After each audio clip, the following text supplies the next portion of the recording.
में जवानों की शहादत पर पूरा देश गमगीन है। इन शहीदों के घर मातम है, गम है और साथ ही गर्व से मस्तक ऊंचा है।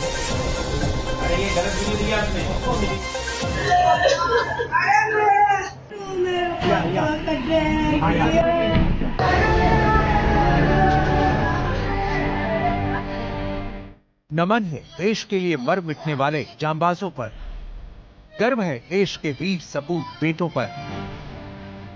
अब तो सिर्फ यादें वीर शहीद सपूतों की। साथ ही फख्र है देश के लिए हंसते हंसते जान कुर्बान करने वाले जवानों पर। जम्मू कश्मीर के डोडा मुठभेड़ में सर्वोच्च बलिदान देने वाले 4 जवानों को जम्मू कश्मीर के उपराज्यपाल मनोज सिन्हा ने जम्मू में भावभीनी श्रद्धांजलि दी है। राजस्थान के झुंझुनू जिले के 2 सपूत डोडा में आतंकियों से लोहा लेते हुए शहीद हुए हैं। एक हैं भैसावता गांव के अजय सिंह नरूका और दूसरे हैं टुमोली गांव के विजेंद्र कुमार। दोनों शहीद के गांव में गम का माहौल है। अजय सिंह नरूका 3 दिन बाद घर आने वाले थे, लेकिन ऐसा हो नहीं पाया। अब घर में मातम है। बेटे की शहादत पर गर्व तो है, लेकिन गम भी कम नहीं है। राजस्थान की धरती हमेशा से वीरों की धरती रही है। झुंझुनू के पिलानी के लाडले अजय सिंह ने इस बात को एक बार फिर साबित कर दिया। 2 साल पहले की ही तो बात है, जब अजय सिंह की शादी हुई थी। घर वालों ने कई सुनहरे सपने देखे थे, लेकिन अजय देश के लिए सर्वोच्च बलिदान देकर चले गए। अजय सिंह नरूका का परिवार फौजियों वाला है। शहीद अजय सिंह के पिता कमल सिंह नरूका भी सेना में हवलदार पद पर सेवाएं दे चुके हैं। अजय के चाचा कायम सिंह भी भारतीय सेना की 23 राजपूत रेजिमेंट में सिक्किम में तैनात हैं। उन्हें 2022 में सेना मेडल से नवाजा गया था। अजय सिंह नरूका 6 राजपूत में था। अभी फिलहाल 10 राष्ट्रीय राइफल डोडा में पोस्टेड था। सर्च के दौरान मुठभेड़ के अंदर वो शहीद हो गया और उनसे पहले 14 दिसंबर 2022 को हमारे बड़े भाई साहब का सुजान सिंह भी वो शहीद हुए और उनके मामा जी भी आर्मी में शहीद हुए हैं। डोडा के शहीदों पर दूसरे परिजन भी गमजदा हैं। लाडले को खो देने का दर्द है, वहीं शहादत पर गर्व भी है।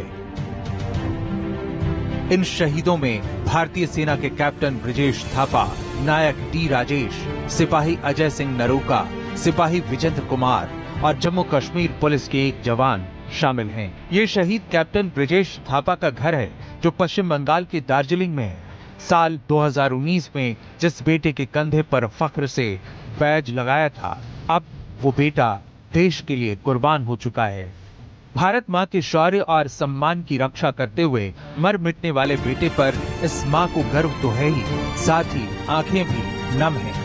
गर्व तो होता ही है ना। देश के लिए कुछ किया उसने, है ना, तो देश के लिए तो कुछ किया हुआ, तो गर्व तो होता ही है। ये है कि उसके अलावा फिर उसको हमने अभी वो हमसे दूर गए ना काफी, उसके लिए भी हो सकता है। ये महज इत्तेफाक नहीं है कि कैप्टन ब्रिजेश थापा का जन्म 15 जनवरी को आर्मी डे के दिन हुआ था। ये इस बात का सबूत है कि ब्रिजेश देश पर मर मिटने के लिए ही पैदा हुए थे। शहीद ब्रिजेश की मां नीलिमा ने बताया कि आखिरी बार 14 जुलाई को बेटे से बात हुई थी।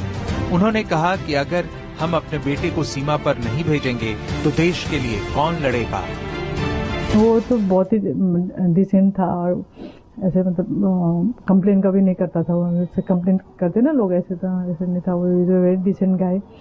तो जैसे तो उसको आर्मी में जाना भी था, उसको बता भी रखा था हम लोग ने कि आर्मी में लाइफ टफ होता है। क्योंकि उसने देखा हुआ है अपने पापा को। हमने बोला तो तुम या तो नेवी में जाओ या एयरफोर्स में, तो उसने वही फिर आर्मी में जाने के लिए सोचा था। नीलिमा थापा कितनी महान माँ है। ऐसे ही माँ के